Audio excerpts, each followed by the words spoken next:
We're going to call to order our February 2nd Mountlake Terrace City Council work session agenda. Can we have attendance and roll call, please? Mayor Pro Tem Wall. Here. Mayor Woodard. Present. Councilmember Doyle. Present. Councilmember Page. Present. Councilmember Sonmore. Here. Councilmember Matsumoto Wright. Here. And we've heard from Councilmember Murray. We'll be a couple minutes late, so I would say we'll just postpone checking her in, and we'll acknowledge when she arrives. We're going to go ahead and move to general public comment. City Clerk, do we have anyone interested in commenting in person or online?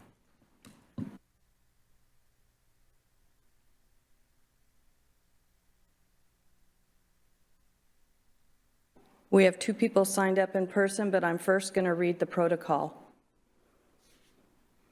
The city welcomes general public comments at the beginning of council work sessions and meetings and comments on a particular agenda item at the time it is being discussed. Public comments are for the official record. Council does not respond to comments or questions during this time.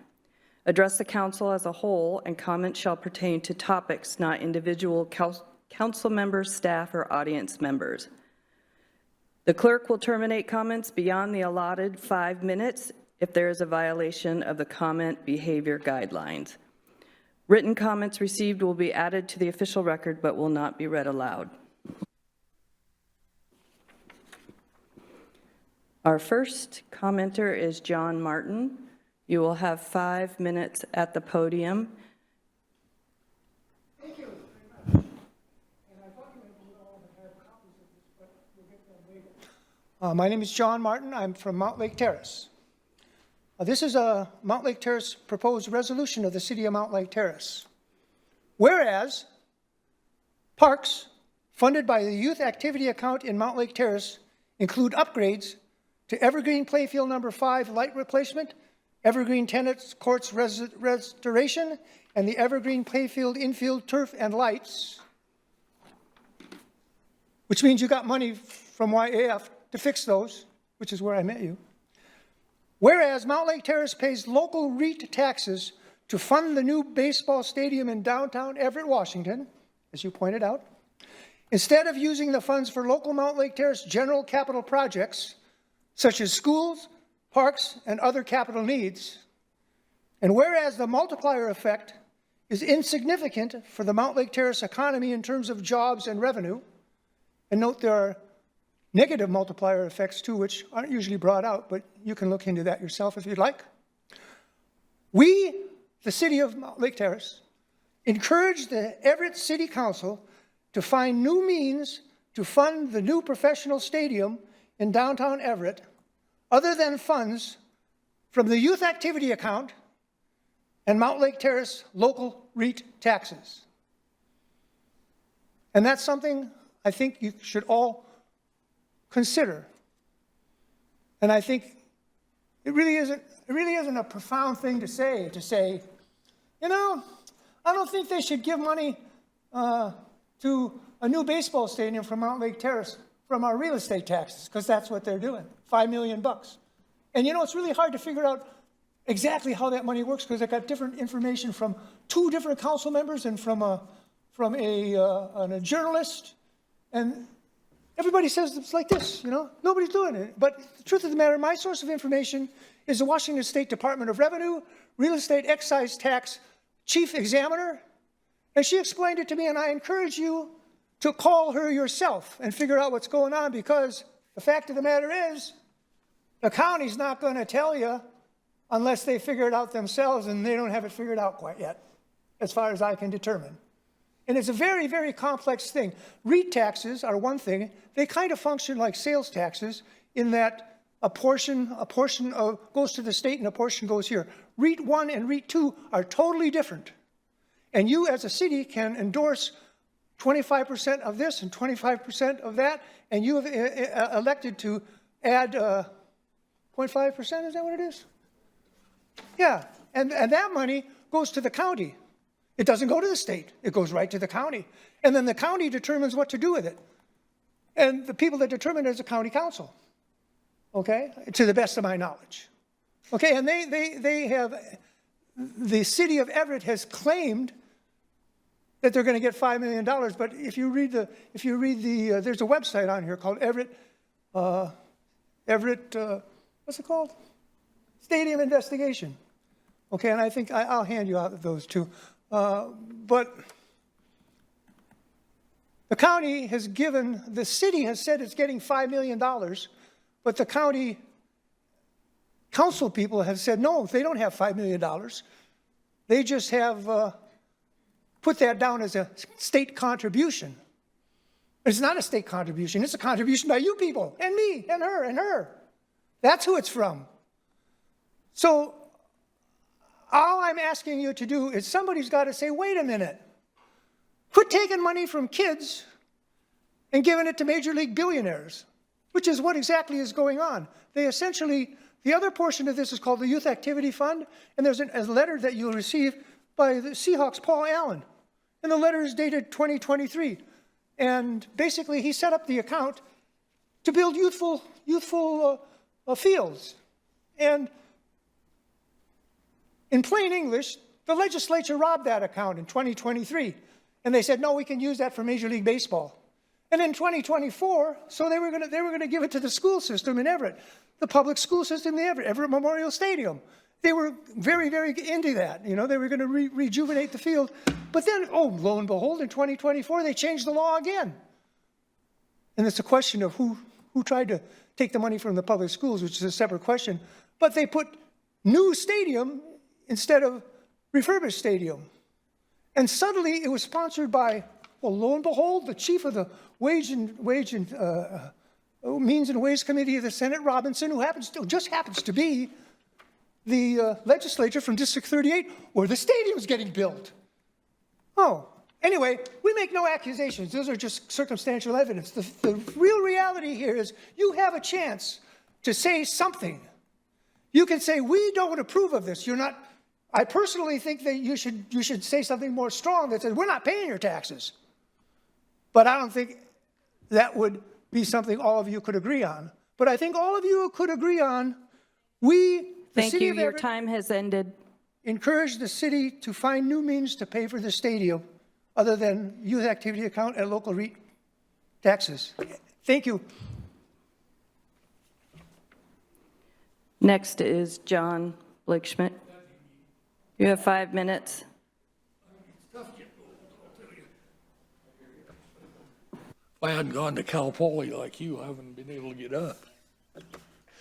John Blake-Schmidt, 4905 219th Street Southwest. And I'm here once again in regards to the same old trouble.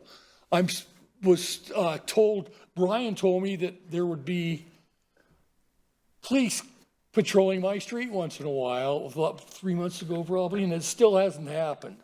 That needs to happen. It hasn't happened in 32 years that I've lived there. And that's pretty bad. It seems, I read 40% of the city budgets for the cops. If I knew how to get my 40% back, I'd ask for it, because they don't come up there.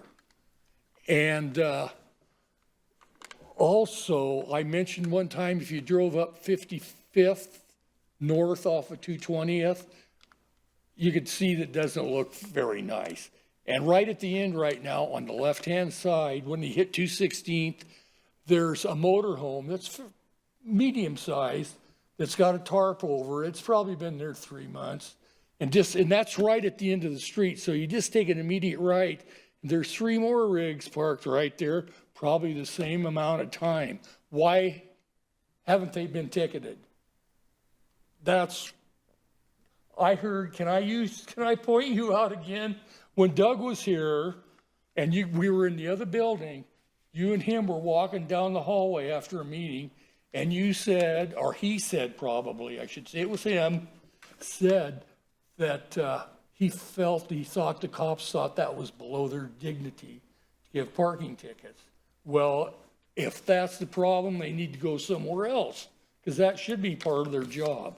And these cars, I'm guessing, if there was a sidewalk there, they would be on the sidewalk and the pavement. And they're not on an improved surface. They're just on the grass, pulled off the side. Maybe somebody can see that something gets done with those. And the other problem is, today, once again, I paid, and I showed you bill once. I don't know if you remember, it was over $1,000 because of my neighbors have rats and they came over to my house and I had to have my house sealed off and insulated and all that stuff because of my neighbors. So today, the company that did it comes out once in a while, make sure everything's okay. Well, they're not getting under there, but they've put those little boxes out that they put poison in out by my back fence. They're both empty all the time. And they told me, you know, those rats are coming from the house right there, which is the house I've been griping about. They had, at one time, 10 bird feeders, but I can't see them now because the brush has grown up so much, you can't see across there. They have 2 geese that run around. Geese lay nice, great big ones, you know, and that brings rats in. And they keep those things at night, the geese, probably 20 feet from my house in a cage, and they put straw in there, and I know that draws them in there. And you can see where the rats go under the fence and stuff to get in there. And the county told me it was you guys or the city's responsibility. And I don't know what to tell you. I've looked all over hell, tried all this, but I don't think I should have to spend $1,000 because those people are, I don't know what's a nice word to say about people that don't keep things sanitary. And beside their house, sometimes there's 8 garbage cans. They're not supposed to be there. There's a brochure. It's not, and if you read that, it says in a cul-de-sac when it comes around, if you leave them beside the house in the cul-de-sac, you got to block it off so the neighbor can't see it and the street can't see it. And they don't do that. That should be looked into. And I'll probably talk to, that would be code enforcement probably. I'll talk to her. I told her I was going to call her and she was really happy. You can bet. Anyway, and there's, and there was another exterminator in the neighborhood today at a house down the street a little bit. So they're spreading, and something's got to be done. And I don't know what to tell you. One of them's not very truthful when you talk to her, and you'll figure that out real quick. And the other one's a really nice lady. Anyway, I gave you 19 seconds. Thank you.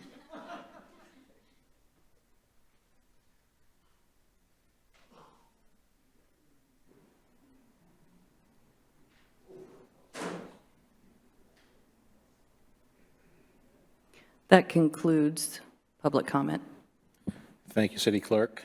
We will move forward to number 4, presentation on city branding update with our Economic Development and Community Engagement team.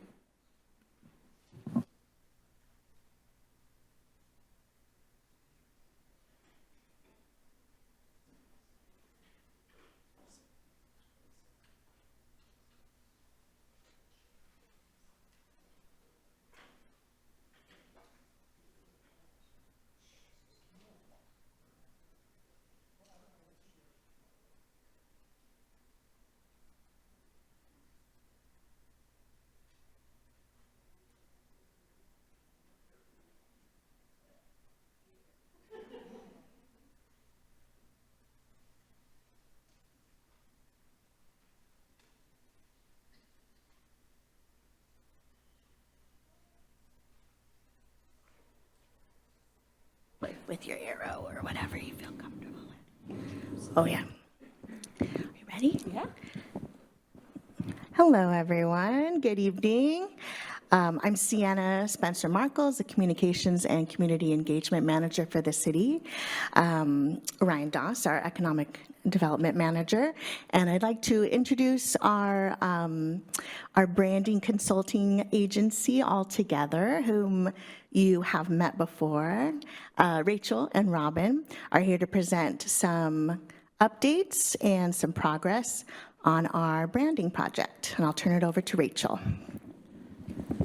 Wonderful. Hello. Nice to see you all again. I know I saw many of you last night. I'm Rachel Aziz, co-founder of Altogether, and excited to give you some updates on what we've been up to. Yeah.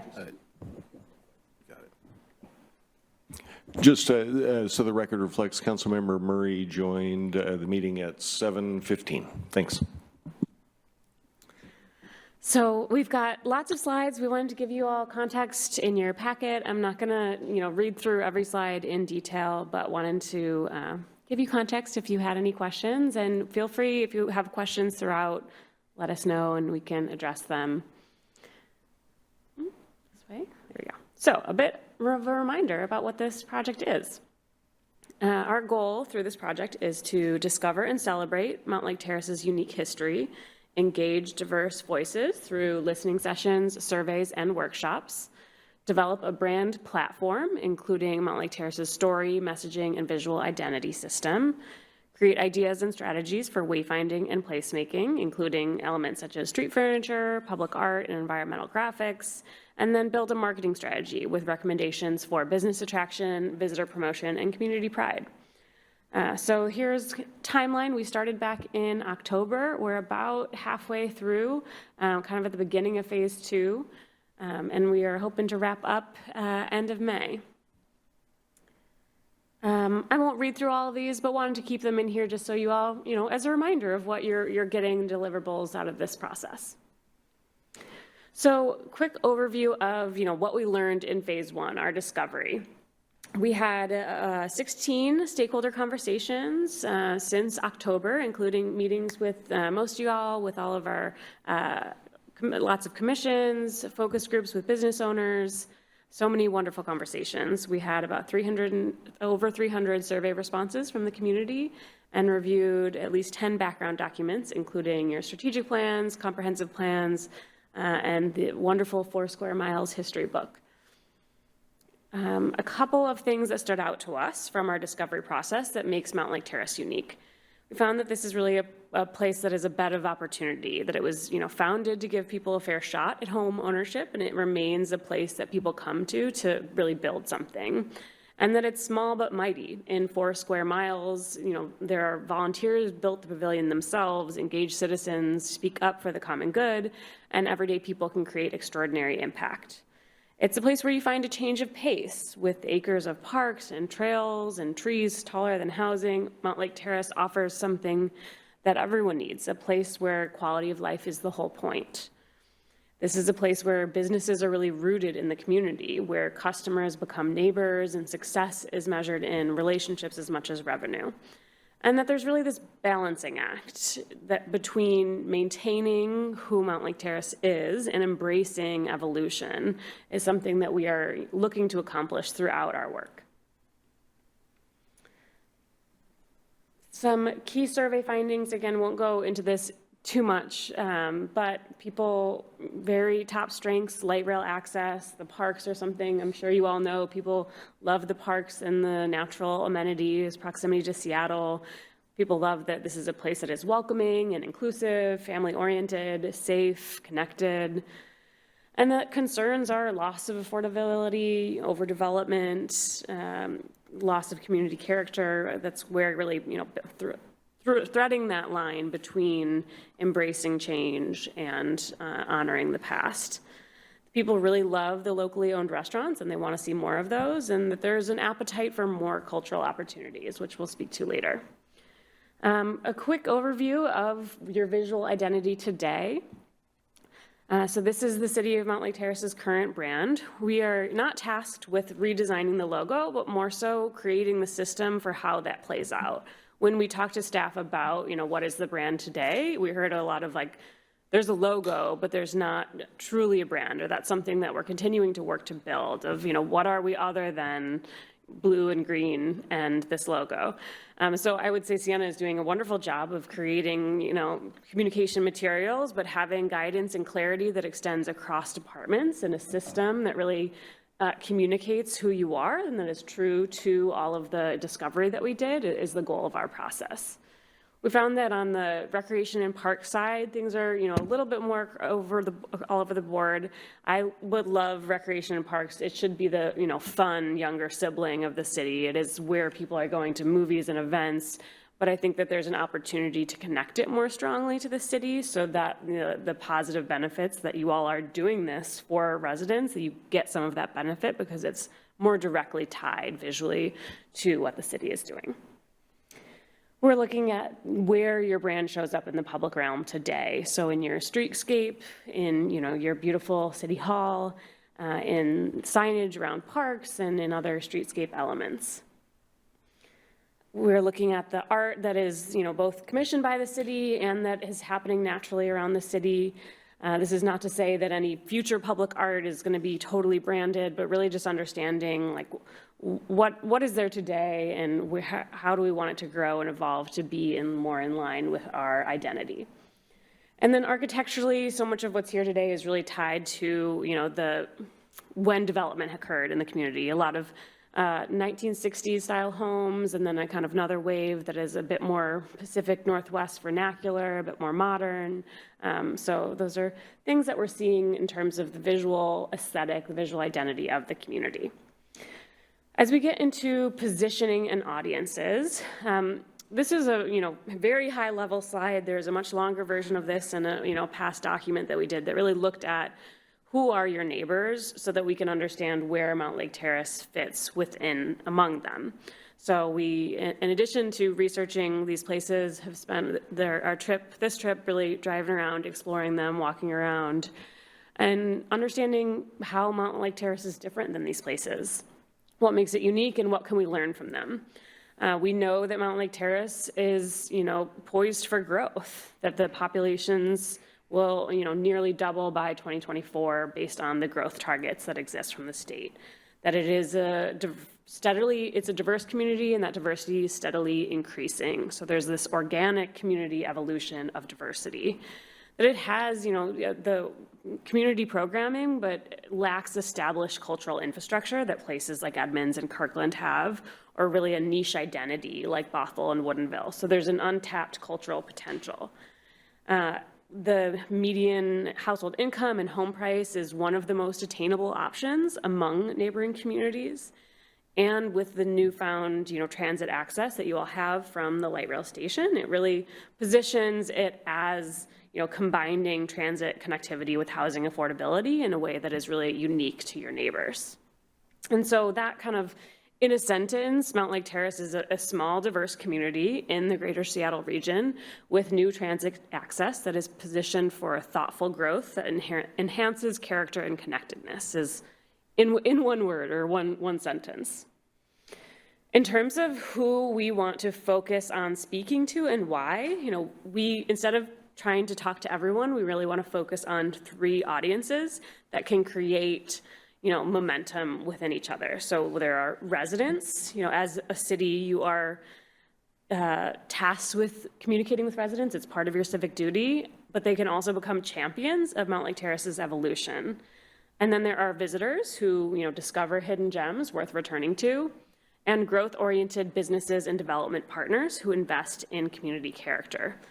And so the goal is that these 3 audiences really work together, that the strong economy is built when residents become ambassadors, when visitors become repeat visitors and potentially future residents, and businesses want to invest in the community. So throughout our marketing campaign concepts, so we'll talk it later, we're really looking at how do we talk to these 3 different audiences. I'm going to pass it to Robin to speak to the brand direction. Cool.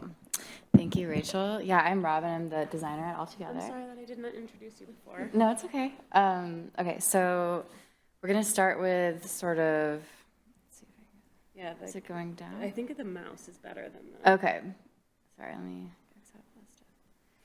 Okay, so we're going to start with an overview of sort of what a brand consists of and sort of like the building blocks of a brand so that we can go forward and explore what that means for us. But I would say the first one is the brand personality. So we're asking the question who is Mountlake Terrace and the characteristics that show up and how we communicate our voice, things like that.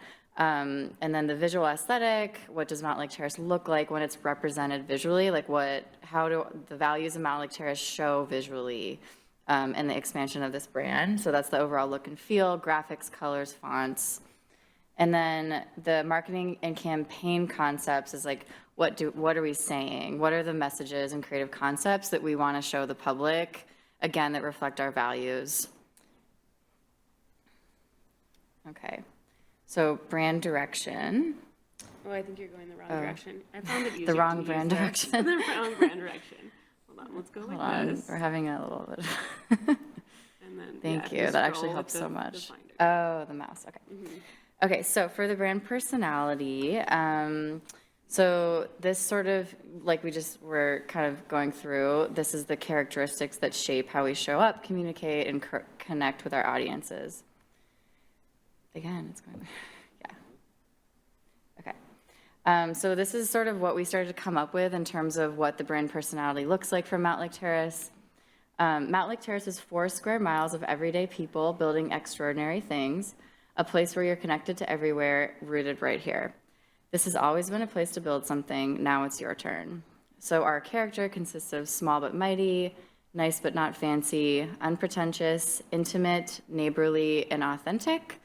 And the personality traits are grounded optimist, intentionally paced, and open arms. And I won't read through all of this, but you guys obviously can reference your packets.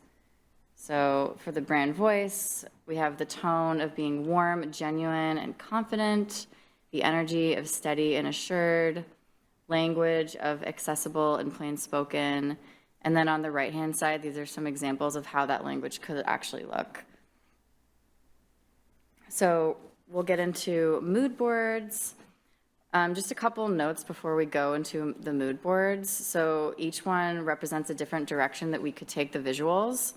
And this really helps us to design later once we have an idea of what people are responding to and like how people react to these distinct styles. So each one will have a different style and will help, yeah, again, understand what people are gravitating towards. And just another note is a lot of the examples that we have, they're pulled from other sources, and we're not necessarily looking at the subjects of what we're looking at. We're looking at the style and like how it's explained and how it might feel when we perceive it.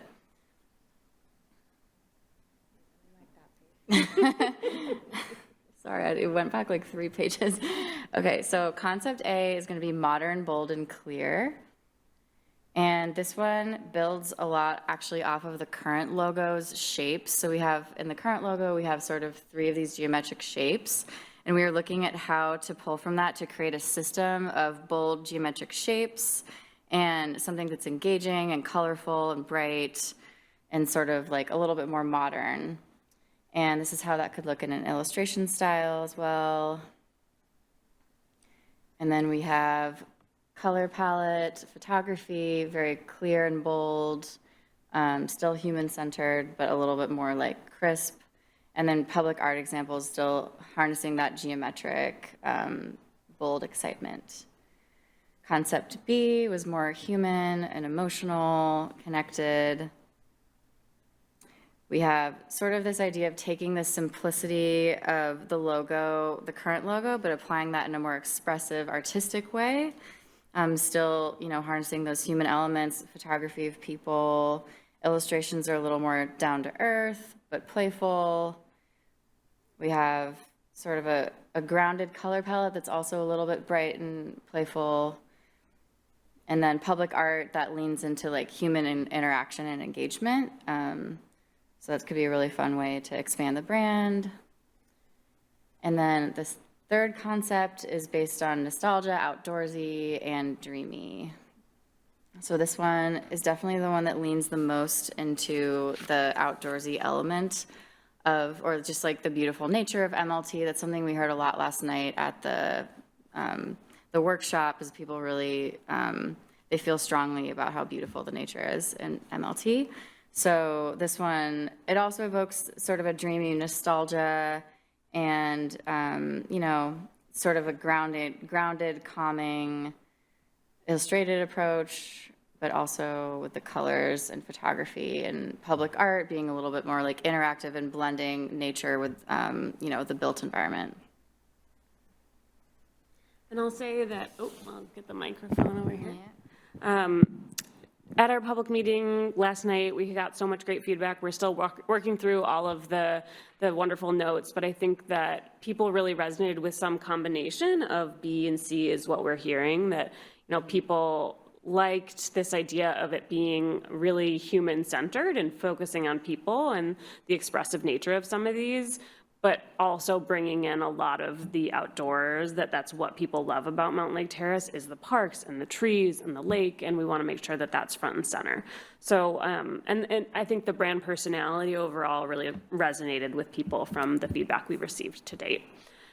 So the last piece that we'll go through, and then I'm excited to hear from you all, are some of the marketing campaign concepts. So these are specific messages that we would tailor to different audiences.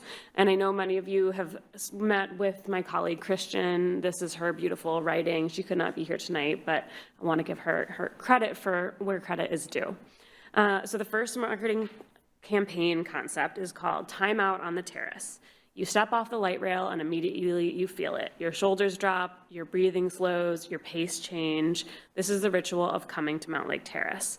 This is a place not to check out, but to tune into your surroundings. The people here aren't escaping anything. They've just discovered what a life well lived actually feels like, and they've made space for it. You've earned a timeout. Take it. So this isn't, I'm not reading through every word, just giving you a taste of the vibe. And then, how it would speak to different residents, or different audiences. For residents, our goal is to really, build pride, make them proud promoters. So we might say things like, you moved here for a reason. Maybe it was the lake, maybe it was your first home, maybe it was a feeling you couldn't quite name until you lived it. Now, the best part of your day is stepping off of the train or stepping into community. Mountlake Terrace is your home, connected to everywhere, rooted right here. For visitors, we really want to turn them into curious explorers. So the messaging might sound like, you've seen the stop. Maybe you've passed by on your way to somewhere else. But Mountlake Terrace isn't a pass-through, it's a pause. 260 acres of parks and 4 square miles and trees older than the city. Come for a morning, stay for a lunch, and leave wondering why you waited so long to stop. For businesses, we're really trying to attract entrepreneurs and companies who want to, seek community connection, that we're trying to find people, whether they're opening their first storefront or relocating their team, finding a place where quality of life is really, it isn't a trade-off, but part of what is natural to being in Mountlake Terrace. And for developers, trying to attract developers that add to the community. And so speaking to things like, we're not looking for the fastest build or the biggest footprint. We're looking for partners who understand that 4 square miles means that every project matters. Are you ready to build something that belongs? So that was the first kind of direction. The second direction is called Everyday Extraordinary. In 1949, 2 men stood on a patch of land north of Seattle and saw an opportunity. They saw Mount Rainier, Lake Ballinger, and acres of possibility, and they built homes. They expected people to move up and move on, but they stayed. And that's the story of Mountlake Terrace. Everyday people building extraordinary things. 4 square miles, big enough to build something, small enough to matter. Mountlake Terrace has always meant extraordinary people doing remarkable things. Now it's your turn. What will you build? So for current residents, this messaging framework might sound like you're part of Mountlake Terrace's legacy. Mountlake Terrace's next chapter exists in all of the amazing things that you create. For visitors, it might sound like the best things in Mountlake Terrace weren't imported. They were made here. The butcher shop, the bakery, the summer concerts.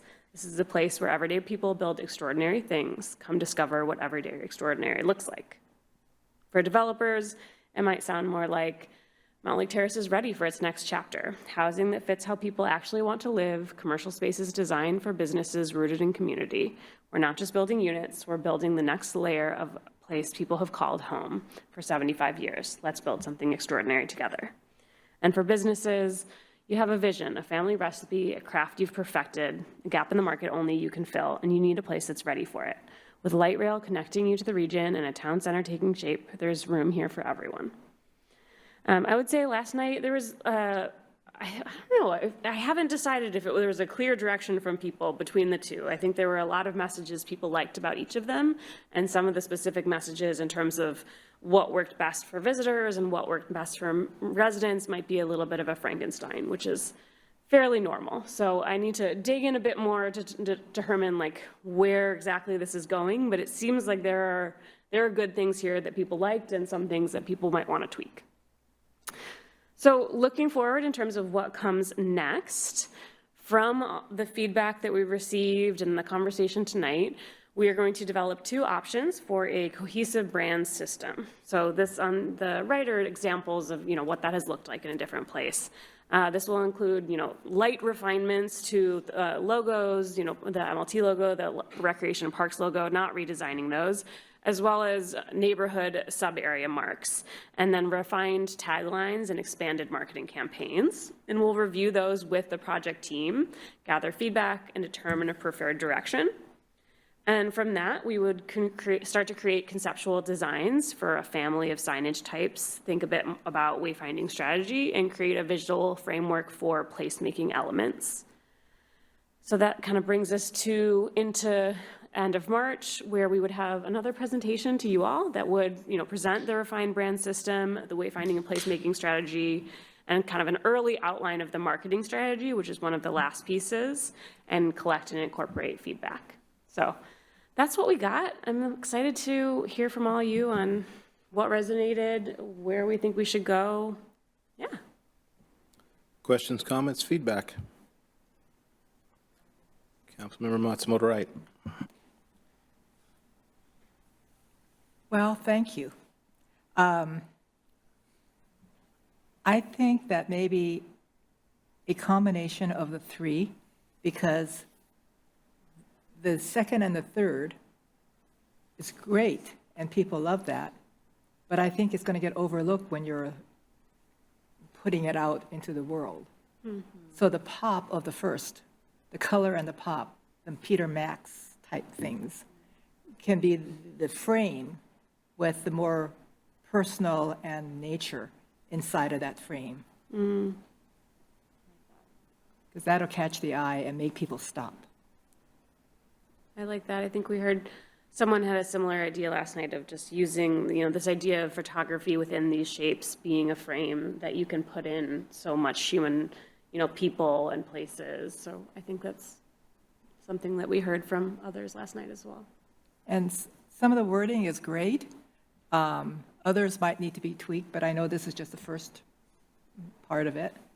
So I'd love to know if there was anything in particular that you've, didn't quite work or that you think.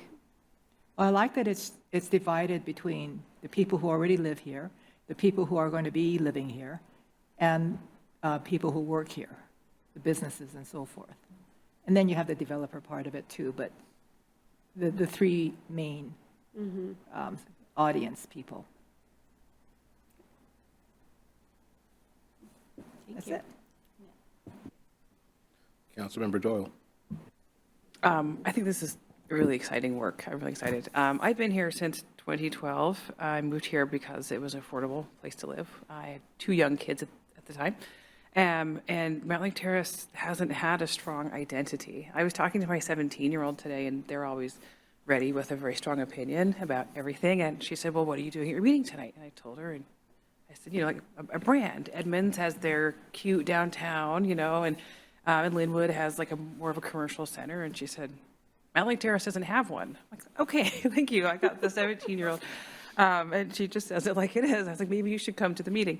But that leads me to a question.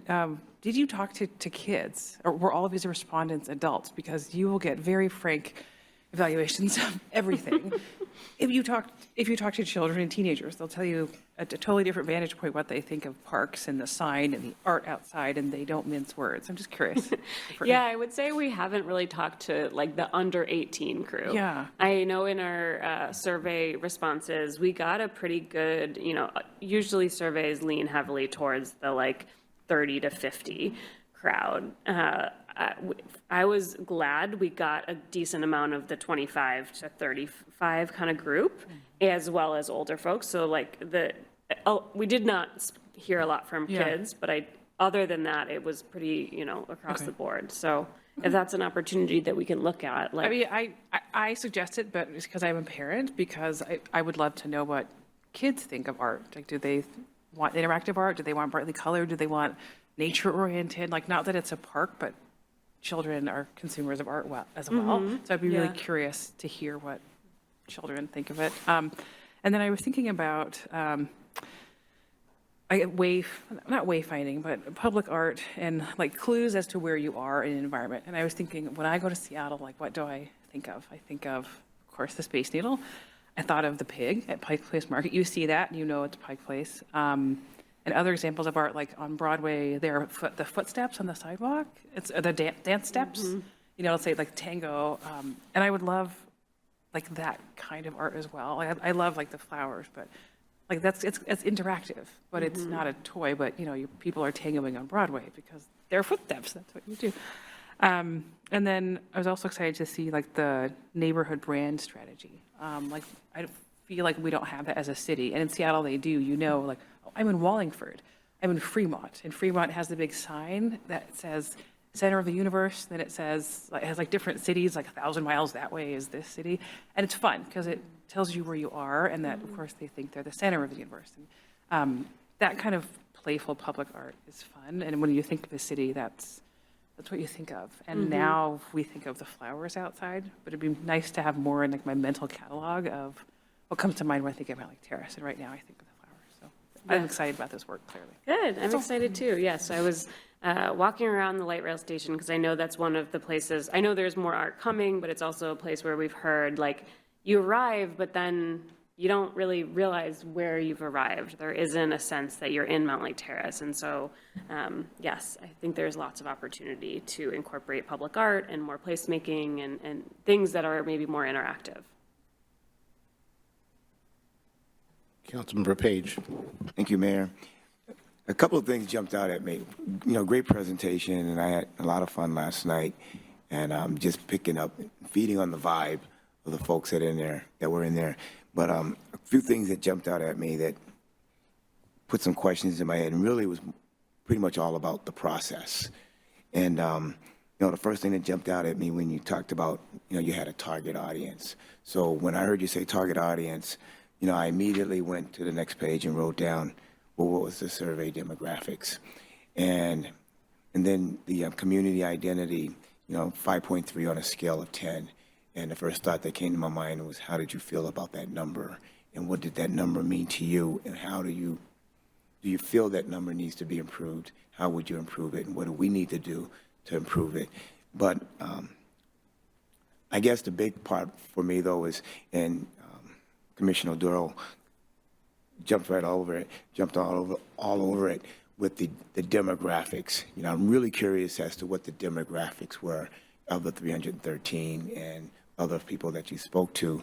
And because I work with kids all day, you know, that is, in my mind, you know, an extremely missed opportunity, you know, because if we look at the groups that we want to move here, and we look at the groups that we want to stay here, and you know, to your point, residents who become champions, you know, and that goes back to the demographics and in that age group. You know, we got the older, and we got I think you said 30 to 50 and things like that. But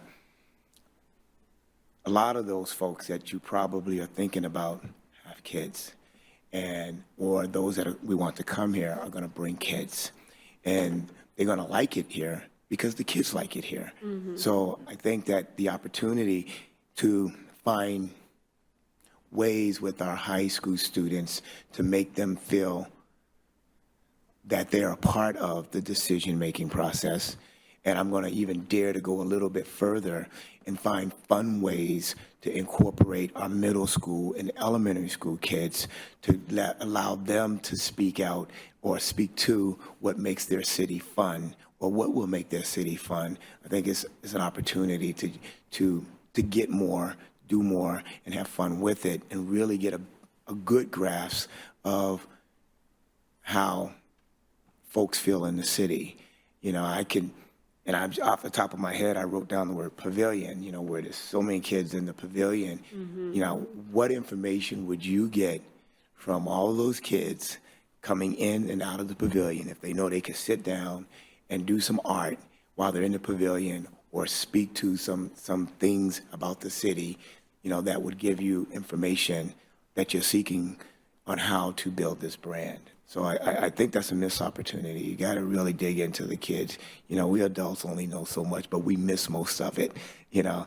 And And that's, so it's a process. That's, all this other stuff is great, but, I'm really curious as to the demographics. Who do we miss, that are going to be here 10 years from now? Yeah. That are here right now. Who did we miss? Because I found as a DEI commissioner, we missed a whole lot of people when it comes to surveys in this city, and we got to find those folks and figure out a way to get them to speak up, or express their views. Okay? Yeah, I think we can definitely think as a team of ways to engage the youth population in this process. And I do think mood boards are actually a good opportunity for that, because it's like a visual thing that, you don't, not saying that kids can't understand what a brand is, but I think having pictures to be able to look at and respond to is really helpful. So this might be the right point in the process for that. I need to look back at the survey data. I don't remember exactly in terms of demographics and the breakdown of that, but we can look at that. And I would love to know, if you're saying at past surveys, there has been a gap, what methods have you found successful in order to reach the more diverse population in Mountlake Terrace? Well, I think that, the commission did a very good job with the community conversations. They were targeted. People are allowed to come into this environment, or the commission went into their environment. And it gave them and with the seniors, is with the, the various ethnic groups, and places where they're going to feel comfortable, places where they're going to feel safe, and places where they will be willing, to speak out and know that they could. We found that the survey barcode, people go, what survey? That's what we found. So, sometimes you got to bring them out into Muhammad and figure out a way to let that come out. That's what we found, and that's what we did. Yeah. Yeah, I think we can regroup and think about some ways that we can expand the process. Thank you for that feedback. Other comments, questions, feedback? Councilmember Murray. Thank you, Mayor, and thank you to all of you. I'm very excited that I made it in time for the presentation, and appreciate all of your work thus far. So talking about future community, I think that was one of my notes coming in, and I appreciate that that's already been part of the conversation. And I love, actually, my thought wasn't necessarily specifically on children, but I appreciate my two colleagues bringing that forward, because I will say it's interesting. So I just came from, I have a 6th grader who's headed to middle school next year, and we had at our local middle school the transition night welcoming parents in. And so I just was listening to the principal at our local middle school speak about the school, and I think a couple of interesting notes for me that I actually was going to share later in council comments, but feel like they fit pretty well now. So it's 7th and 8th grade. There's only 2 grades at the school. Our 3 elementary schools here in our city, plus the one in neighboring Briar, all feed into the middle school. They've grown 100 students in the last 2 years, which I think is fascinating. And I'm curious about some follow-up conversations I'll share with staff later, because I will say, so it hosts a magnet program for the district as well as the neighborhood program. I don't know what the makeup of neighborhood kids versus that magnet program are, but I think it's an important question for us to be asking in terms of rapidly shifting demographics. And I also think it's really interesting. I didn't realize that they are now at this point, a majority student of color school. Which again, I think when we look at our demographics holistically as a city, we know they've changed a lot, but I think where we don't always have kind of insight into is how they're going to continue to change. And as we think about the kids who are growing up in our community and hopefully will continue to choose to make this community, their home in the future, or will leave and perhaps come back like so many folks have in generations past, I think those are just important things for us to be thinking about. And so I think the idea of trying to find a way to bring some of that kind of insight and input would be really useful, because this is something we want to be, not only something that helps us and supports us in the moment we're in, but really is kind of carrying us into the future. So anyway, I appreciate the conversation thus far, and kind of how do we not just think about current residents, which I think is a critically important component of this, but how do we think, about those kind of current residents who maybe aren't captured, but also, kind of as we grow and change as a community, who those folks are. Couple other thoughts. I think the character you guys nailed great, and it was clear. I think you had great conversations with the people in our community, because I think it was absolutely reflective of both how I think about our community and I think about how I hear our residents talk about being in this community. And so, like, I think what this is all being built on is perfect and aligned, I think, at least from my perspective. Couple of other things, I mean, there's a lot, but I will say, you know, a couple other things that I really liked. I appreciated your point about tying the recreation branding closer to the city branding, so folks understand that connectivity. I think that's really important. And so I loved that.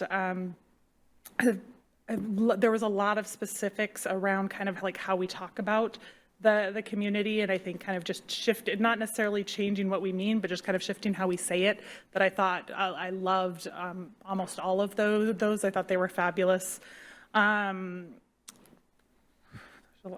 So I will say, so the aesthetics, I liked the feedback that you shared from the residents last night. I am curious to learn more about that, because I will say so many of these things are so subjective. And so I'm grateful for the opportunities to solicit feedback from our community, because I do think that that's important and helps us get to a better solution. I would agree in kind of the aligning of, like, I preferred the second and the third, just aesthetically on a personal level. But I think what also stuck out to me was the importance of both the human and the nature aspects. And so I appreciated that you already named that, and that was feedback from the residents as well, because I do think those are things, again, that we hear time and again that are really critical and important to our community and kind of make up the essence of who we think we are. I think maybe what was missing for me that I would love to see more of goes back to kind of our goal for our city around vibrancy. And I'm a little worried, particularly in kind of the marketing concepts, that maybe that wasn't the way that at least I feel like we've collectively talked about that as a council. We absolutely want to be a place that feels good and perhaps relaxing to folks.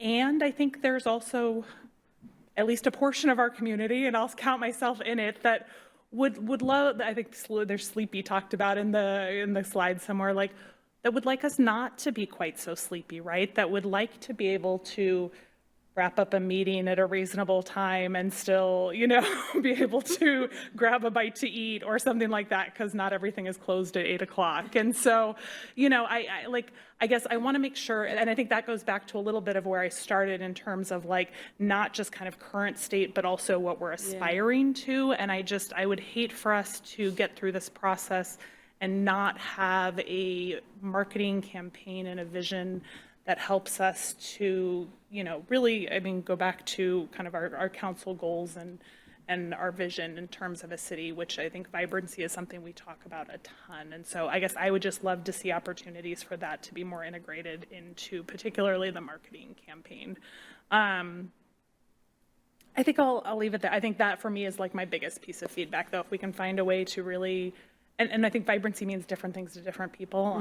But I do think, like, we want to be a place that people are excited to be too, and that they are, you know, that they can do whatever. Sometimes I want to come home and just relax, right? And I do. I want to go sit in nature and do all of that. And sometimes I want to get really excited because we've got a mini golf, you know, like location opening soon, and I can go get my kids to burn off some energy, right? And so, like, I guess I just want to make sure that that's captured, because I think we are a dynamic and diverse community in terms of what that looks like. So, but appreciate all of the work. I'm super excited about what's been done so far, and I appreciate you coming back to have the conversation with us to incorporate additional feedback.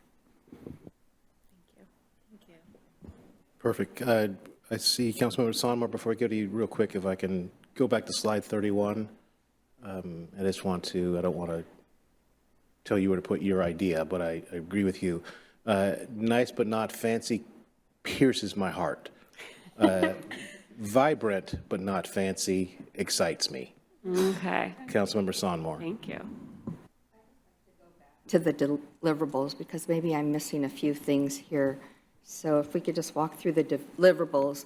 The marketing positioning is the one I'm most curious about, because what we looked at branding before is we're trying to cram as much into Mountlake Terrace as possible, and we're looking at building in more businesses into our city, which we know is taking a long time because people are trying to put blocks of houses together. We have builders already buying up blocks, and it's taking time. So I'm wondering how the marketing position in this strategy, what is that?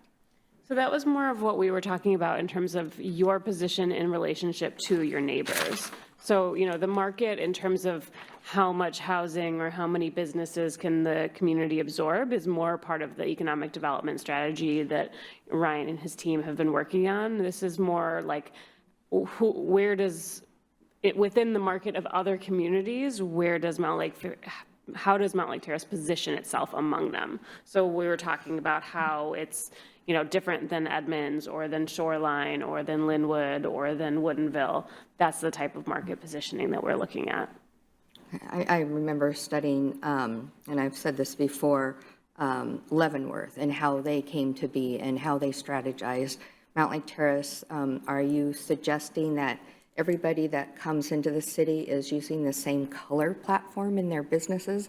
I'm not sure I understand the coloring and the different areas, but I'll go back down through my list here. So the marketing position is just to tell us about what other cities around us have.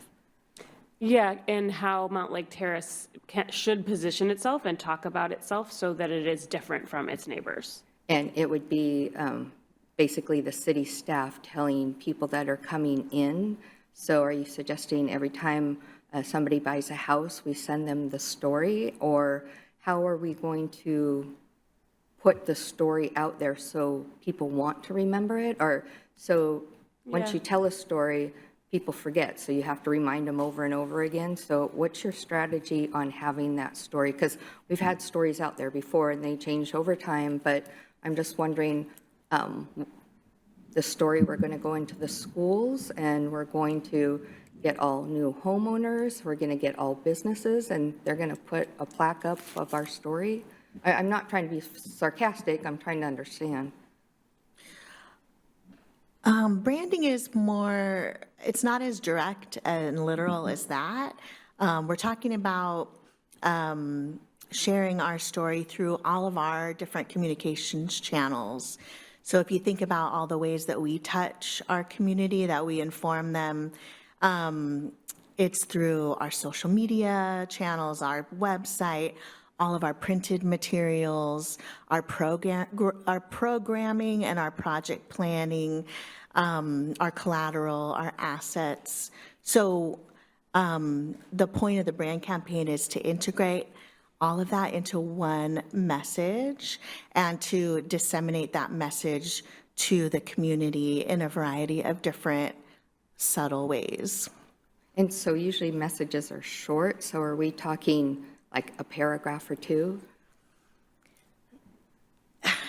And you don't have to get into details, but when you shook your head, that kind of answered it for me, is because, if we have a storybook out there, like Mr. Gravel, that's a different thing, but, we've found having a story and it's more than a couple paragraphs, people are like, okay, how am I supposed to remember this and what I'm supposed to do with this? Yeah, but I could see you breaking it apart and telling your story within what you just talked about. So that was great. And then the other thing is enhanced visual identity systems.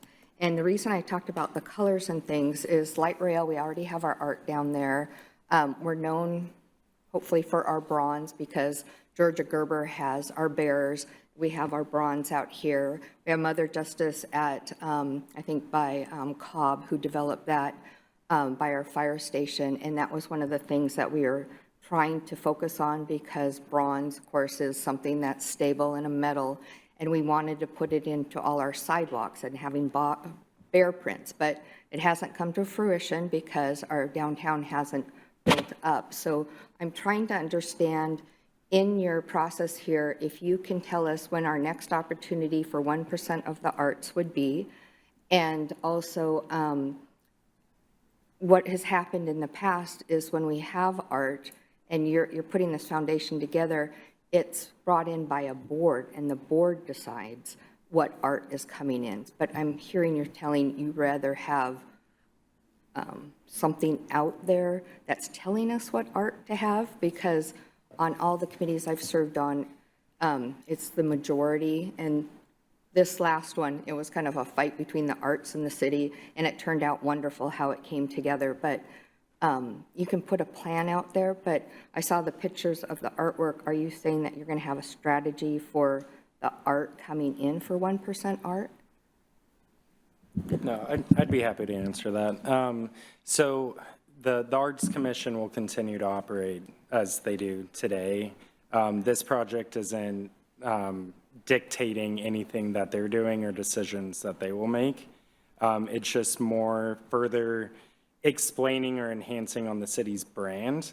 And so there might be placemaking opportunities or little public art things that the city in the future can work with the Arts Commission on.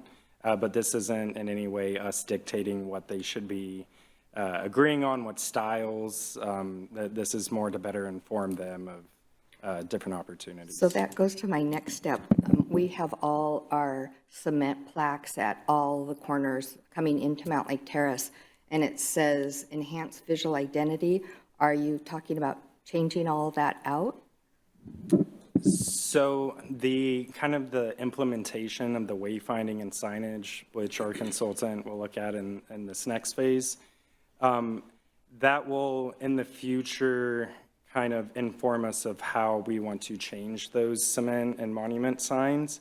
But this isn't saying in the next year we're going to switch them all out. It's more than likely going to be future budget cycles. It's going to be a longer phased approach, kind of as things need to be replaced. We'll kind of have it looking different than it does today. In the future? In the future. Okay, and then it says neighborhood brand strategies. Can you tell me a little bit more about that? Because when we did this before, I live in Glenmore, and nobody knows what Glenmore is, and then we changed it to different quadrants of the city, and I can't even remember what we're called now. Are you suggesting that we change all the names of all the quadrants of the city again to market to the different neighborhoods? So I think how you describe that is exactly why we're looking at it, is a lot of people don't know what neighborhood they live in, or as we call it, neighborhoods or sub-areas, and that the Planning Commission looks at, or CED team. And it's trying to find a new approach of how do we improve the neighborhood identity of different parts of the city. So it's not necessarily changing the name. It might be keeping the names, but it's further exploring that. We're all familiar with Town Center, Melody Hill, like Lake Ballinger, but then once you get past that, it's, people don't know where they live. And they might associate like the closest park or not, but they don't use the terminology of neighborhood names that have been set in the past. Thank you. That was good because we've done it before and nobody really cared about. I live in subpart B and I live in C and D. It was just like, oh, it's really nice, but what did that do for me living there? You know, and so people forgot, or, you know, it didn't mean anything to them by living in the different areas, because growing up here, we were very much identified in what area that we lived in. And then placemaking, I wanted a little bit more. We have street furniture already, of course, on 236, and our benches face backwards. And then we have the street sculptures with the flowers that people keep on running into on 236. Just happens. But are you saying that there's going to be, you're going to put together guidelines and placemakings, and then and we've already done our lighting for downtown, and we've done other things. So where else, and it says public art considerations, what kind of guidelines does that mean? Go ahead. I'll speak to that. So it is for, you know, the streetscape that's already done. It was done very recently. It looks very nice. I don't think that we're recommending that anything gets torn up and redone. but there's a lot of future scaping to come. And so how do you marry what's there now with, if you come up with our future brand is, let's say it's super bold and colorful, like how does that marry and what does that look like for future benches and future planters in a way that still makes it feel cohesive? And same for public art. I know, as Ryan was saying, we're not going to say all art needs to look like this, but if we're saying your brand is really rooted in nature and it is very, connected to people, then those might be the type of guidelines that you give to an artist of like, hey, here's the colors that really resonate with people. Here are some of the themes that really resonate with people. We'd love for it to feel like it's meant for this place. So those are kind of some of the considerations, as well as like, where is an opportunity for future public art? If you're looking at the entrances to the community, when you get off of the light rail station, where are there places where you could strategically put street furniture or strategically put public art? So it creates that sense of arrival, whether they're steps on the sidewalk or things that tell you that there's, more coffee shop this way, that type of thing. Because we're doing more art down at the light rail, so you're suggesting even more down there, but with, I think what you're saying is maybe with street signs, because we have the art on the light rail itself, and then we're putting in a plaza down there as well. But you piqued my curiosity when you said future streetscaping. Where are you thinking about that? I think anywhere where new development happens, like in the town center, there would be new sidewalks. I mean, is that fair to say? There would be new because we already have our sidewalk development design already. We're not proposing to change the design of that, such as you see along 236 as part of the Main Street project. We're not proposing any changes to how that design is. It's more talking about how can we enhance it once that is created, or how can other parts of the city be more cohesive into looking like that. But it's not talking about like the engineering design standards of it. And I wasn't, I guess I asked the question because I was curious that maybe you guys had thought about other places. That's why I had asked other than downtown. I thought maybe you had, some other things that we hadn't even talked about. And so that's why I was curious on that one. And then you piqued my curiosity with the colors. We did all our hydrants this god-awful blue and other color, and for years we hated it. And now we're trying to make them all red again, or that was the plan. But it's funny how sometimes branding of colors, either people like them or they don't. And so I actually like the color schemes that you picked out. The last two I have, so I understand this well, is the marketing strategy with business attractions and visitors promotion roadmaps. What kind of ideas do you have for that? Because one, whoever came up with the art walk in Mountlake Terrace, did a great job. And that was one of the things that we were really trying to promote is, what brings somebody into Mountlake Terrace. And we've talked about promoting, we want to be a hospital center and promote that. And we had all these different ideas. And one of the things that always is something that we've said is we get a contractor comes in, puts together a great plan, and it goes up on a shelf.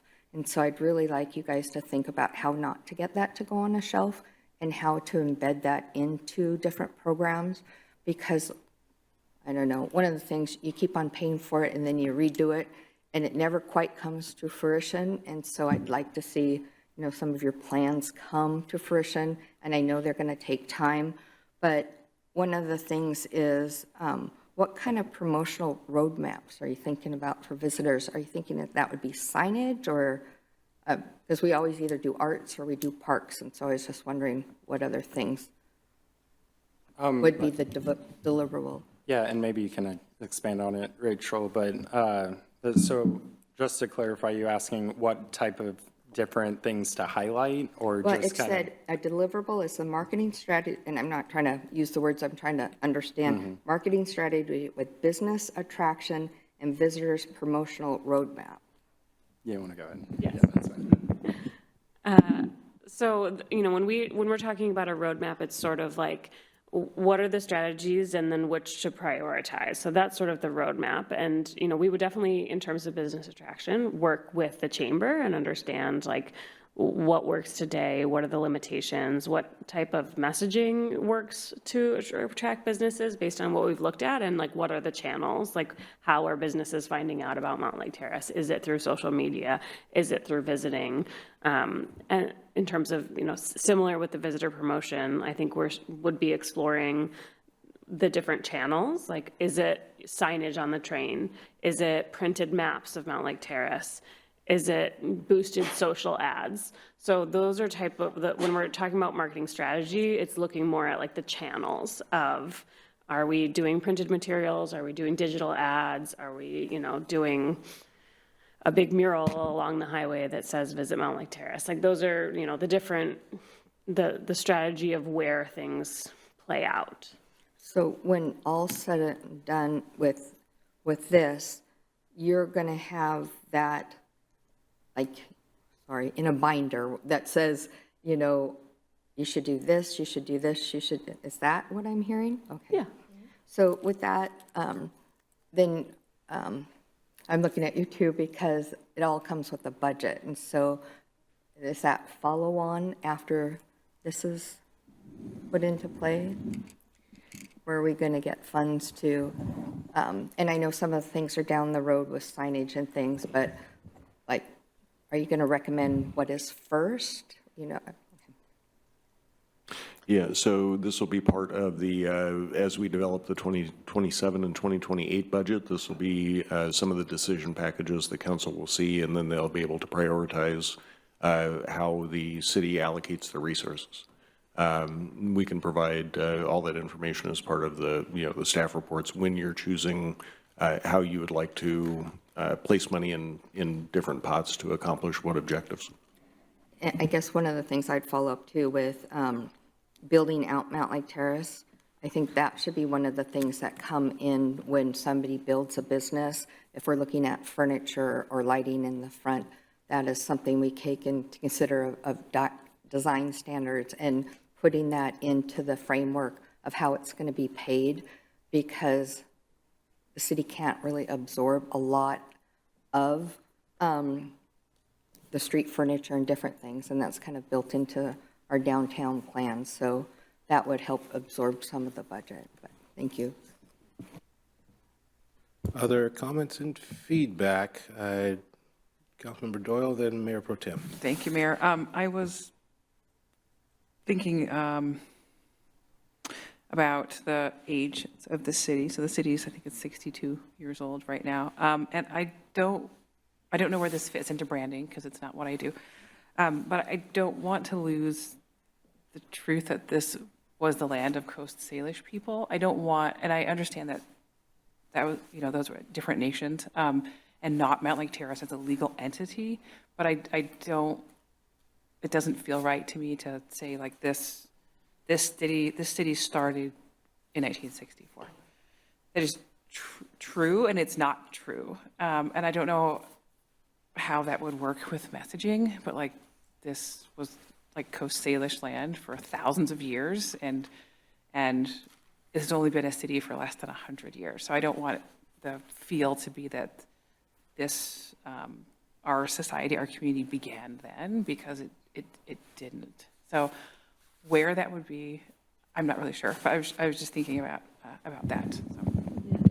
I would just say I had a very similar conversation last night with a younger gentleman about like how we fit this into that acknowledgement that like as a city of Mountlake Terrace, it started in the last decade or last century, but that there is the heritage of the land. If we're talking about the outdoors and the connection to land is much older. So I do think that there is room for that acknowledgement in the way we talk about this community. So I appreciate that.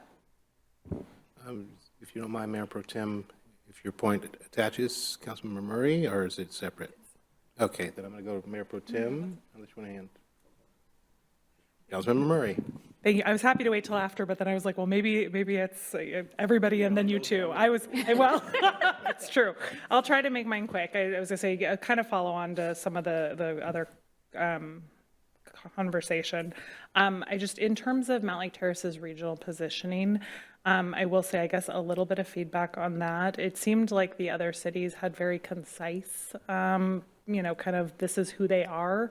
I will say ours does not feel that way at this point.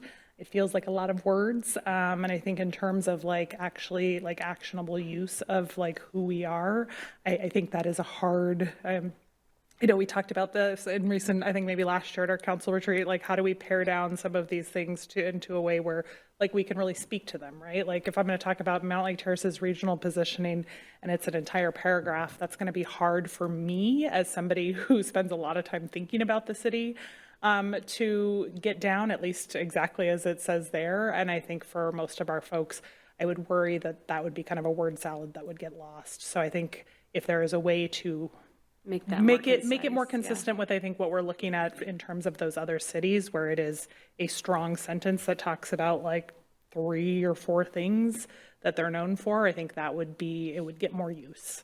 So yeah, just maybe another. I really appreciate that feedback. We can definitely do that. Mayor Pro Tem. Thank you, Mr. Mayor. First of all, thank you. This has been near and dear to my heart for 10 years now, something that I've felt that is critical for our city to work on, and seeing the deliverables and the process that we're going through to develop those deliverables is really exciting. And when we talk about the budget, this is what is necessary for us to strategically target our investments and our budget moving forward. So this is why this process is so critical to our difficult, challenging budget situation, making sure that we're spending those dollars better. I'm going to try and summarize and wrap up rather than go on, but I really, really appreciate the target audiences, the different target audiences. I think our residents and being able to tell our story is really important, but also visitors. Visitors are, we don't have a lot of visitors because people don't know who we are. And so being able to attract more visitors to the things that are so great about Mountlake Terrace is really important, and being able to do that in a succinct way. I think, and that's really important to our business community, for them to be able to attract more customers, so we've got to be able to attract more people to our area, not only for the amenities that we have to offer, but for the businesses that and the services that they provide. And then the investors, the investment community and the developers is fundamental for our ability to achieve the vibrancy and the vision that we've created for our community, which I want to highlight. First of all, I want to echo all the comments and ideas of my fellow council members, but particularly want to talk about or highlight what we aspire to, making sure that doesn't get lost. That is critically important. I mean, who we currently are is great in telling that story, but what we really want to focus on is where we want to go, because that's the message that we need to be sending out to our visitors and the investment community. Really looking forward to the marketing strategy and figuring out, okay, so, and back to the concepts. I like bits and pieces of all of them, so I'm looking forward to seeing how that comes together. We talked about getting feedback. I think it was great, again, the process that we're going through and the surveys and the open house we had last night, and getting community feedback. But I think it's also critically important to, and I know we've been working with our business community in the chamber, but really focusing in on getting their feedback as well as the investment community. So I think it's also reaching out to specifically investors current and maybe some of those that we'd like to attract to Mountlake Terrace, and kind of run some of these concepts by them to make sure we're getting that idea in as well.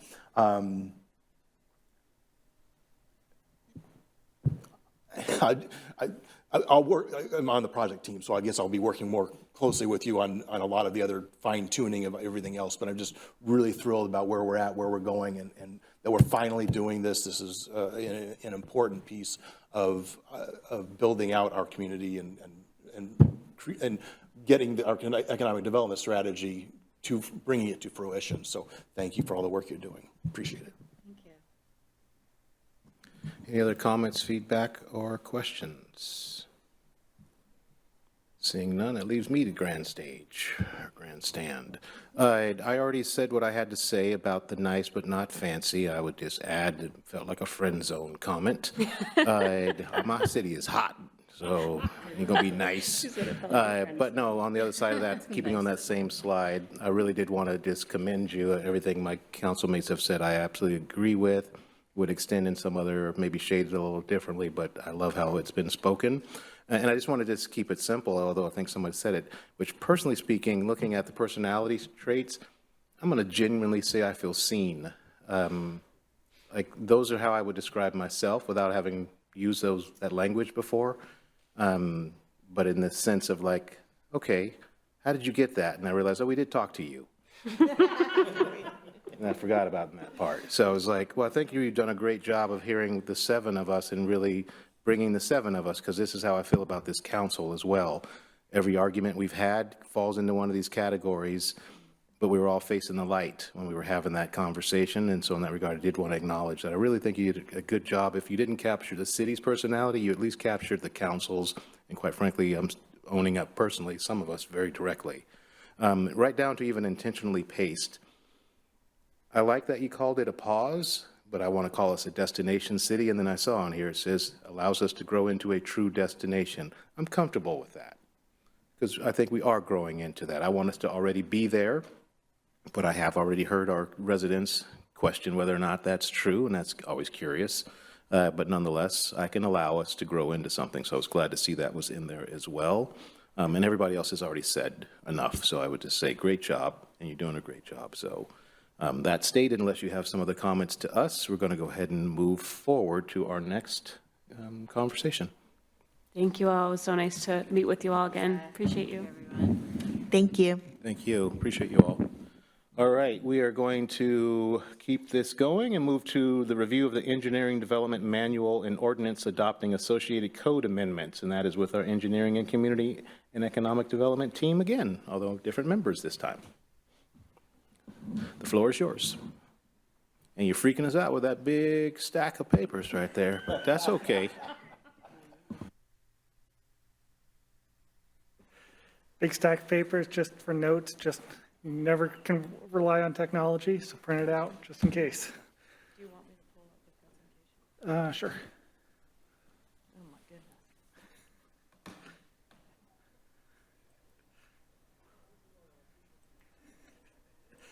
I'm not going to go through it all. Don't worry. It's more if I print it out, then the technology will work.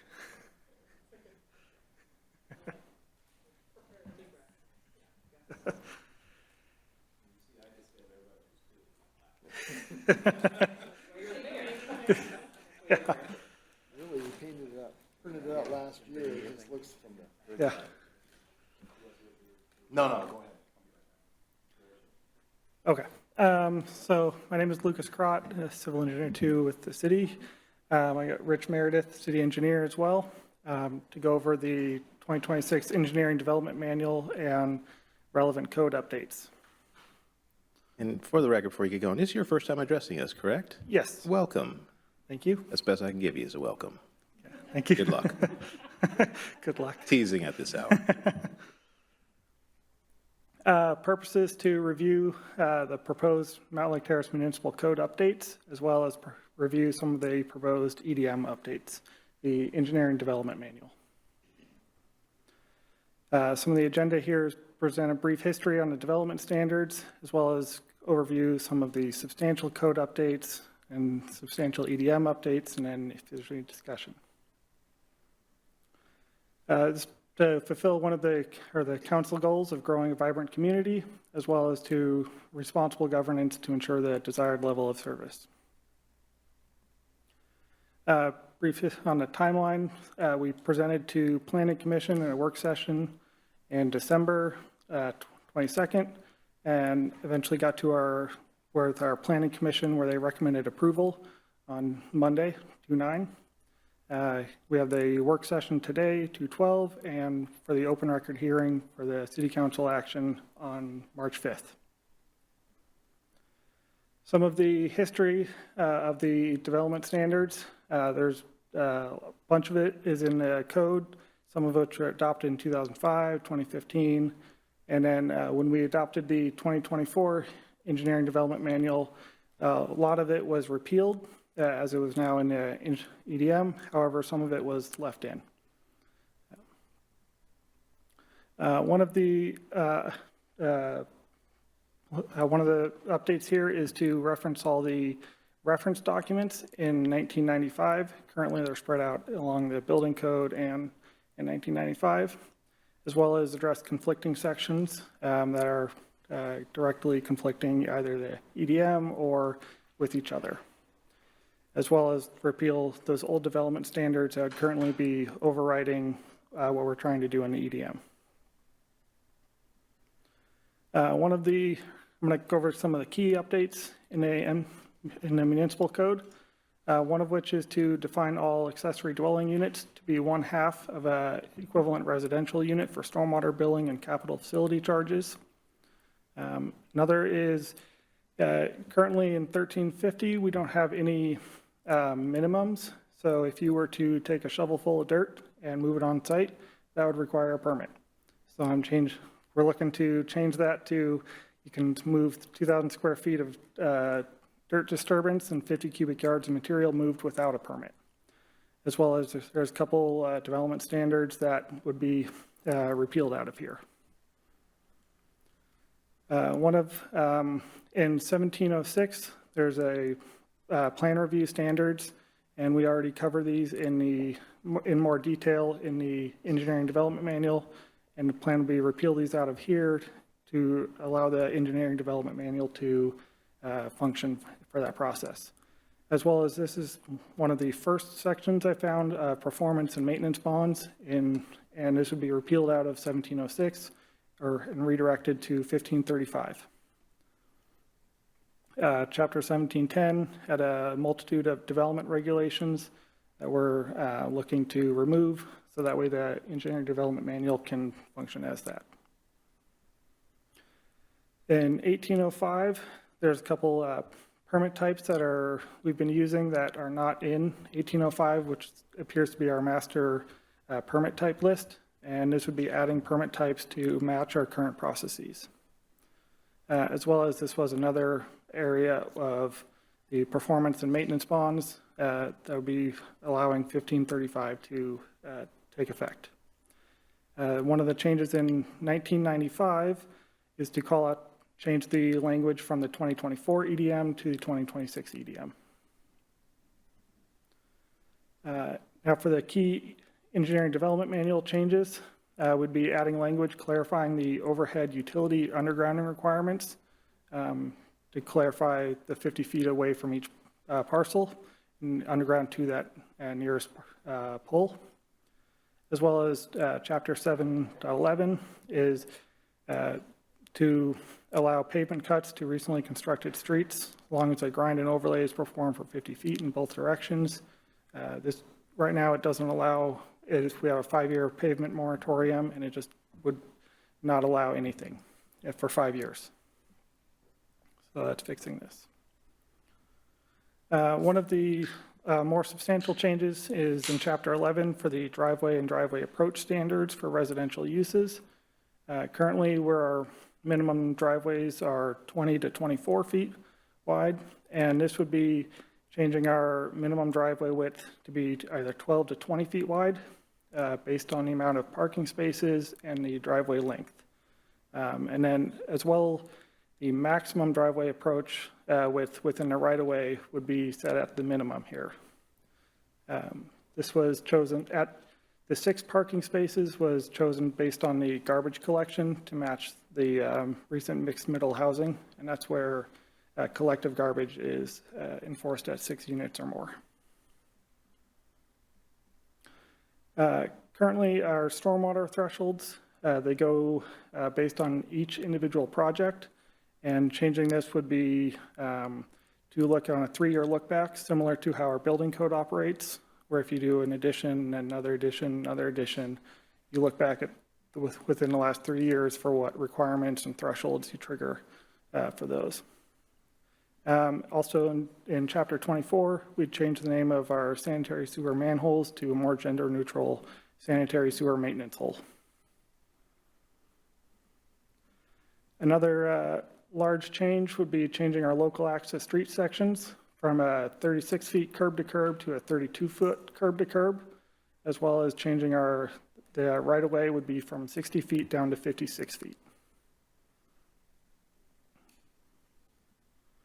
And Planning Commission recommended to adopt these changes on Monday at 2/9. All right, do we have questions, comments, or feedback? Councilmember Murray. Thank you, Mayor, and thank you, Lucas. Nice to have you here. Appreciate the presentation. I did have one question about the ERUs for stormwater. Can you explain to us kind of how you settled on the 1/2 ERU for ADUs? And I guess where my question kind of is coming from is, I guess, wanting to understand, particularly with some of the new code revisions where perhaps you could have multiple ADUs on a single lot, whether 1/2 is a fair estimate, I guess, for, if there was 2 or 3 ADUs on a lot, I guess, why 1/2? Our current rules call out the square footage for a commercial is 2,282 square feet of impervious area. And so, all single family in the city are defined to be 1 ERU. And based on the ADUs being 1,000 square feet or less, 1/2 seemed to be about that right size, and just to set it at a clean fixed number instead of sending it to the commercial size and trying to do a different calculation each time. Okay, no, that seemingly makes sense, and I appreciate the explanation. And yeah, I guess that would just be, I'd be curious to see how that plays out as we hopefully maybe see some of that development in the future, but appreciate the updates and keeping us compliant. Thanks.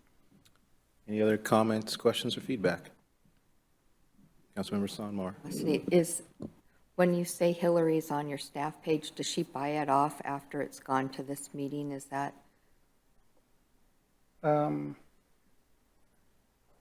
For the ordinances? Yeah, on the staff report, you mean? Not the, okay. So each one of our staff reports goes to the various departments that are associated with it. Every staff report goes to finance for fiscal impact and our city attorney to make sure that we're following all the rules appropriately. So It just said it pending for Hillary in 1900, Yeah. so I was just kind of. she hasn't been able to sign off yet, but she will be able to before, and not because of any of the content, just time restrictions. She will be able to before it comes back to you on March 5th. So she's already looked at all of this? Yes.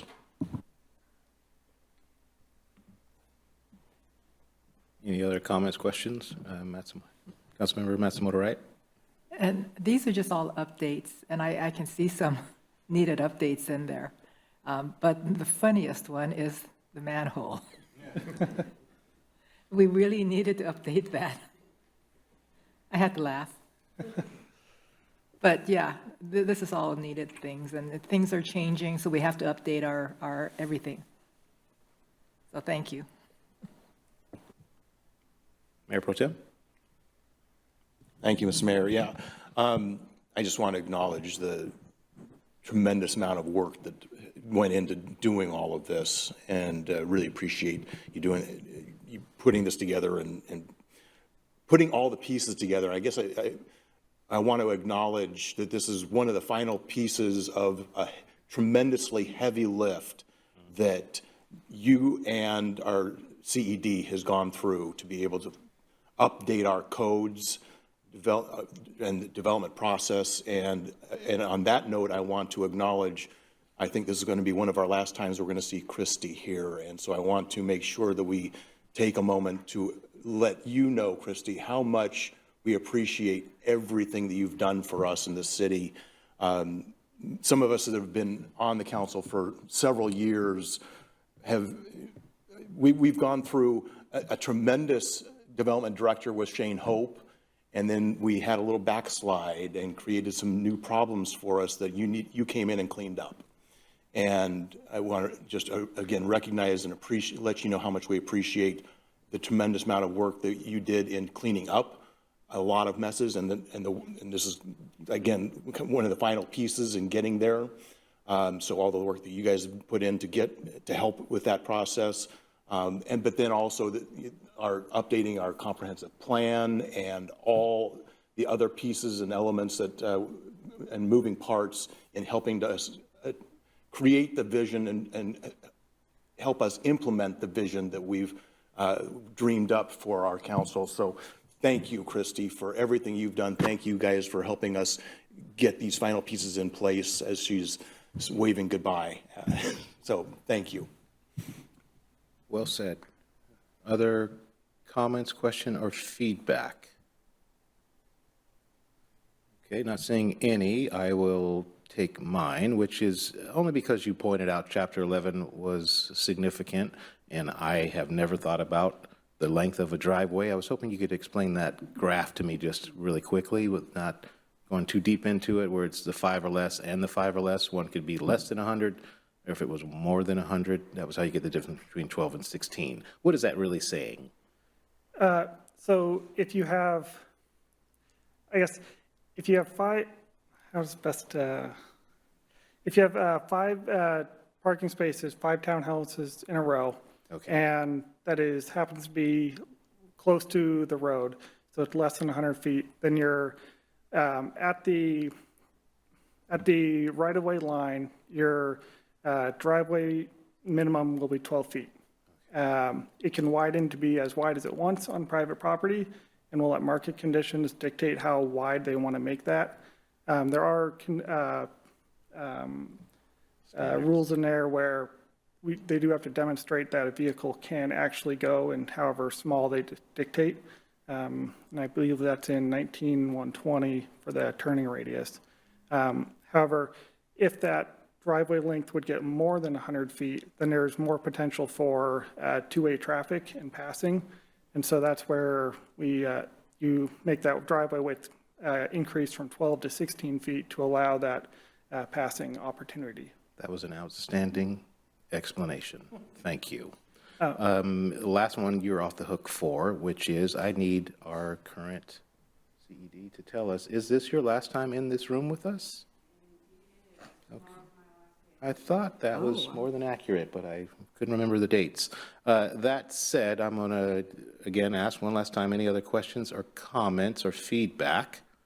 Seeing none, I will release the group here, but ask our CED lead to join us at the table to join the praise that she should be getting, not from afar, which was lovely done, but to give our council a chance to give you a genuine thank you in front of you, and you have no choice but to listen to us. And the good news is we still have an hour and 20 before we have to vote to extend the meeting, so we'll try not to take that long, but I did want to give our council a chance to address you directly if they are so moved, recognizing not everybody can go to parties. So we will now leave the floor open and see if anybody has any comments they would like to deliver directly. This is now your opportunity to do so. Councilmember Page. I just have one, and I was just talking about it to someone just the other day. We were just talking about how confusing this is when you first start. I think it was like a new council member, and I remember telling them after like a few of these meetings, and you was in front of us, talking about the housing plan, and my head was swirling. I'm like, God, they talking about all these different words, and I told them I was sitting right there, meaning like over there. I remember sitting over there, and I just thanked you because finally, after I don't know how many meetings, the way you just simplified it enough, you know, in the process that you got there, you know, just was like a eureka moment for me. And I remember just saying, thank you, because now I understand. I really appreciate the work that you did. You know, you wasn't doing it for me. You was doing it for us, and you was doing it for the community, but it hit me hard. And I just want to take the opportunity to say thank you again for the work that you did.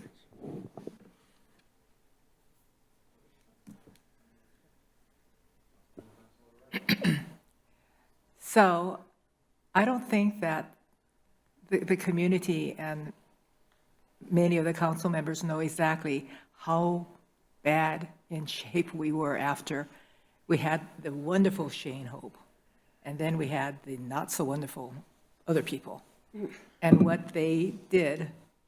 And then you came along and you started cleaning all that up. And it was not easy. We didn't give you enough thanks at that time. We gave you a lot of guff.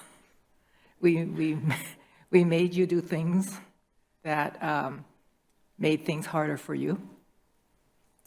But you stayed and you fixed it. And you're still fixing things as you're going out the door. So I just wanted to just let you know that I have, this past few months, have realized what condition we were in on part of that town center, and what we now have to go through. You know which one I'm talking about. What we're going to have to go through to fix what we ended up doing without knowing what we were doing. All right. I'm going to hold back. And even Mr. Caulfield came to me and said, "You guys, what the hell are you doing?" He came to me at one time and asked me that question. And I'm not going to go into any more detail. I just want to say thank you, and we're going to miss you a lot. Thank you. Councilmember Murray.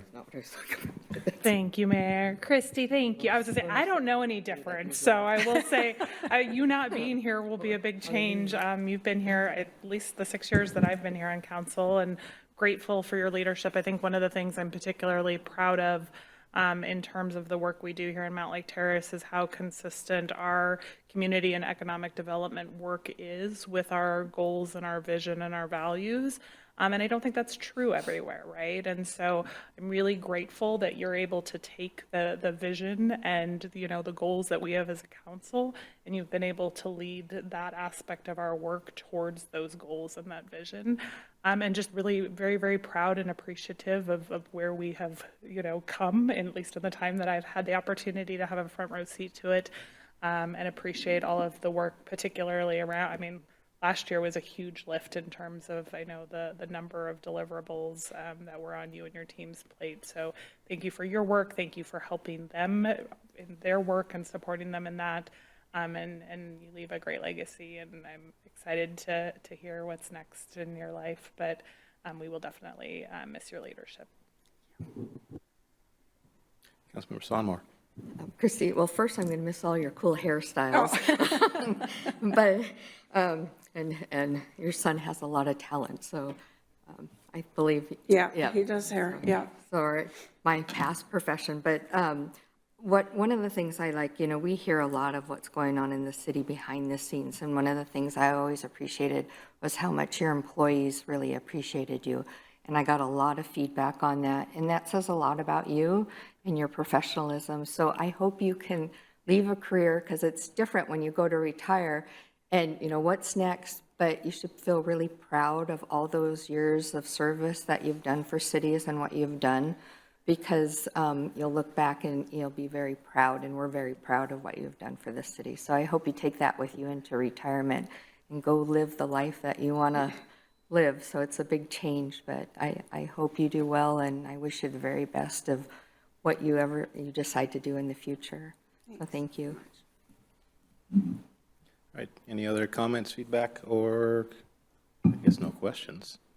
Then I will wrap it up, and just and actually add to what I haven't heard, which is you had big shoes to fill in the form of Edith, if I remember correctly, and I don't think we ever heard her name again after she retired, because you just picked everything up and kept it moving beyond well.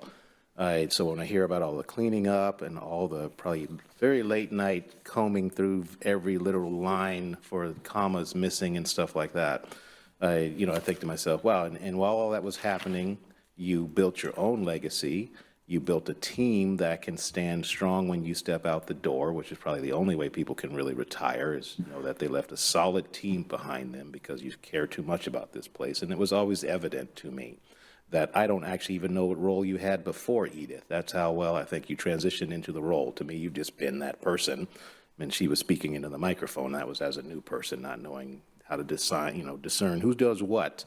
But again, I just think to myself as a guy who's also had a lot of big shoes to fill in the past, that's not easy to do, and then you do it very publicly because we call you to this conference or to this table all the time. If it's not you, it's your team.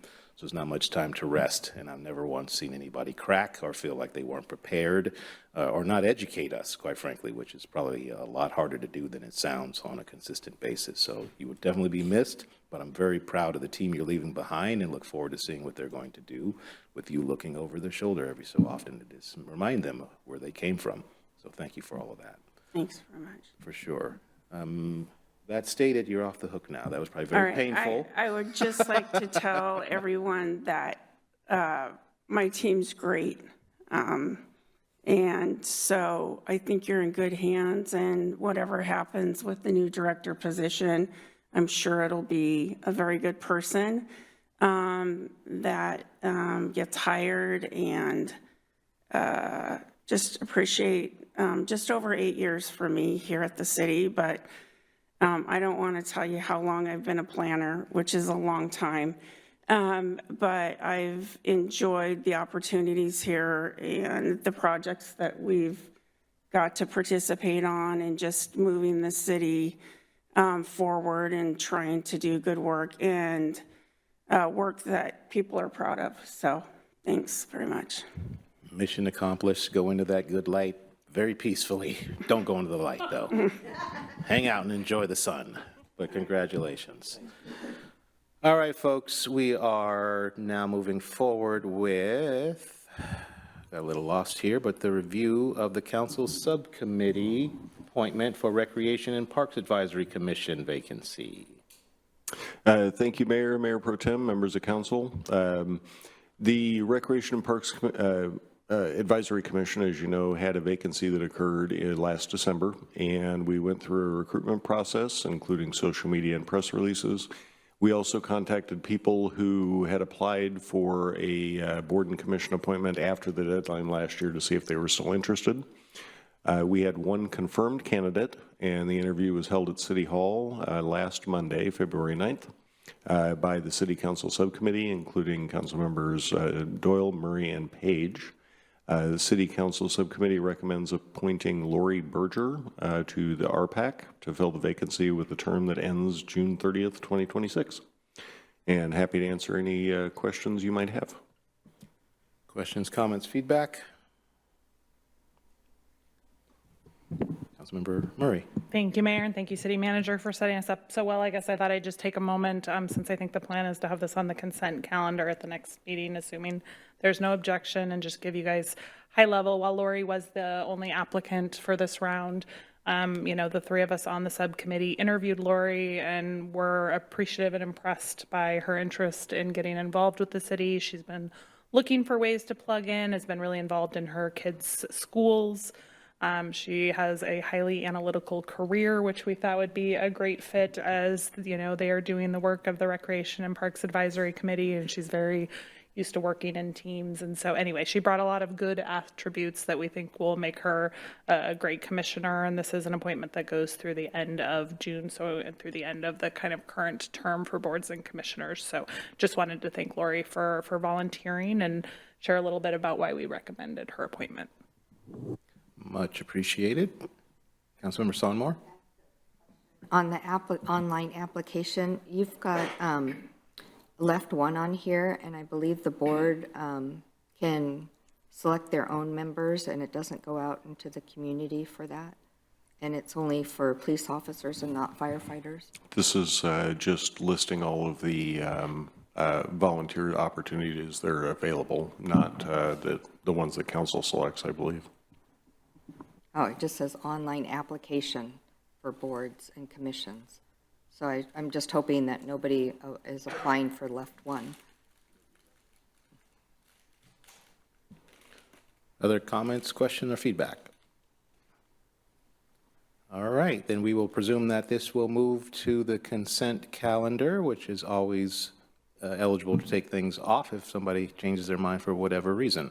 That said, we'll roll right into City Manager's report, please. Thank you again, Mayor, Mayor Pro Tem, council members. Just a couple of things to mention. Community Academy starts on March 4th, and once again this year we have over 35 registrants, so there's a lot of appetite for this out there, and I think it'll be a lot of fun. The first session is City Manager and City Council, so you all have an invitation in your calendars to come join. And I think this year, because we've broken it up a little bit, we'd like council members to share from their perspective what the city is like and how we or how you go about making policy and deciding on policy. I think it'll be a good chance to interact, and then I'll talk about city manager and what I do and how I do it and all kinds of fun stories. So March 4th would be the day for that. And then the second one is just a reminder that we're closed on Monday for President's Day. And other than that, that's all I have this evening. I'm happy to answer any questions. Any questions for the city manager, or comments or feedback? Seeing none, I have one. Just to clarify, I know we are the subject matter the first night, but I do have the other nights listed. Are we invited this time around? I feel like we were not. Yeah, you're absolutely invited if you'd like to come. There's just no expectation of speaking or presenting. Perfect. Thank you for clarifying. Okay, so seeing no more questions, comments, or feedback for the city manager, we will roll to the review of the February 19th meeting agenda. Hopefully you've had a chance to look at that. It looked like a number of work plans will be coming before us from our commissions. Always exciting. Yes, Councilmember Sonmore. Oh, it turned off.